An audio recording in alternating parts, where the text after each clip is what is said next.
మహాదేవ శ్రీమాత్రే నమః. Welcome to our channel times భక్తి. 8వ తారీఖు ఆదివారము భాను సప్తమి.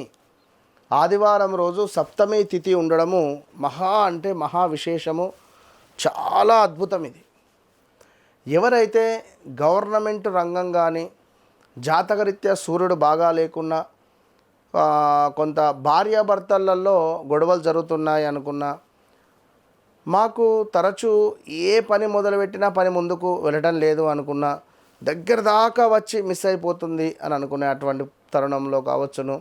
అదేవిధంగా ఎవరైతే చిరాకుగా అనిపిస్తుందో, పిల్లలు చెప్పిన మాట వినడం లేదో, కొడుకు తండ్రిపై ఎగబడినట్టు మాట్లాడడం కానీ, ఎదురుగా మాట్లాడడం కానీ, గొడవ పడినట్టు మాట్లాడినా కానీ మా మాట వినడం లేదు పిల్లలు అని అనుకునేటువంటి సందర్భాలలో ఈ భానుసప్తమి రోజు తప్పకుండా మీరు ఒక మనకు జిల్లేడు ఆకులను సేకరించండి. ఒక 7 జిల్లేడు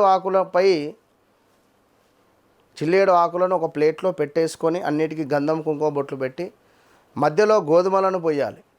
గోధుమలను పోసి దానిపై ఒక మట్టి ప్రమిద పెట్టి అందులో గంధ తైలము కానీ లేదా ఇప్ప నూనె కానీ, విప్ప పువ్వు నూనె పోసి దీపారాధన చేయండి.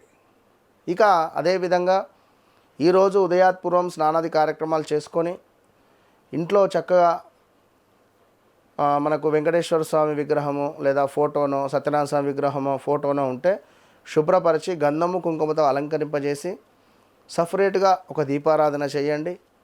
ఒక జిల్లేడు ఆకుపై లేదా రావి చెట్టుకు సంబంధించిన ఆకు పెట్టండి, దానిపై మట్టి ప్రమిద పెట్టి దీపారాధన చేయండి. దీని తర్వాత ఏదైనా దేవాలయానికి వెళ్ళండి. దేవాలయంలో ధ్వజస్తంభం వద్ద దీపారాధన చేయాలి. చేయడం ద్వారా అత్యంత అద్భుతమైనటువంటి గరుడ దీపకంగా ఇది పిలువబడే దీపారాధన. ఇది చేసి ప్రదక్షిణ చేయండి స్వామి చుట్టూ. విశేషమైన ఫలితం లభిస్తుంది భానుసప్తమి రోజు.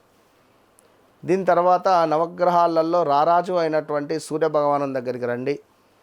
సూర్యభగవానునికి రవ్వ కేసరి లేదా స్వీట్తో చేసేటువంటి ఏదైనా ఒక అన్న పాయసాన్ని సమర్పించి నలుగురికి పంచండి.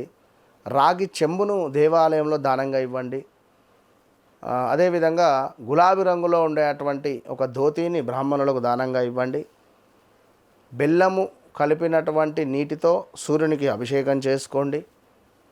ఇలా ఇవన్నీ కార్యక్రమాలు చేసుకోవడం ద్వారా భానుసప్తమికి సంబంధించినటువంటి అనుగ్రహము మీకు లభిస్తుంది.